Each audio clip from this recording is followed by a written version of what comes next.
Né en 1494 en France, Jean Parisot de La Valette grandit dans une famille noble. Plus jeune, il rejoint l'ordre des Hospitaliers de Saint-Jean de Jérusalem, des chevaliers chrétiens spécialisés dans la protection des pèlerins et de la guerre contre les Ottomans.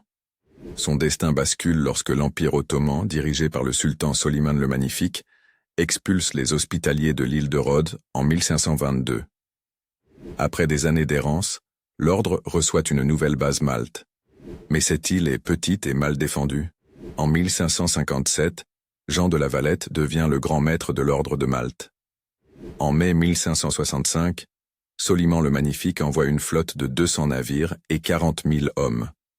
Face à eux, La Valette dispose d'à peine 700 chevaliers, 6 000 soldats et quelques milliers de civils prêts à se battre.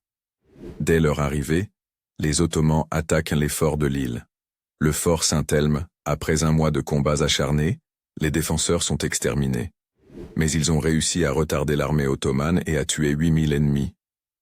Le fort Saint-Michel et le fort Saint-Ange, Jean de La Valette dirige personnellement la défense, combattant sur les remparts avec ses hommes, à 71 ans. Pendant des mois, les Ottomans lancent des assauts quotidiens. Les chevaliers les repoussent vague après vague. La ville de Birgu est en flammes, mais ils refusent de se rendre. Puis, en septembre 1565, un miracle se produit. Une flotte chrétienne envoyée d'Espagne arrive pour secourir Malte. Jean de La Valette, devenu un héros, décide de reconstruire Malte.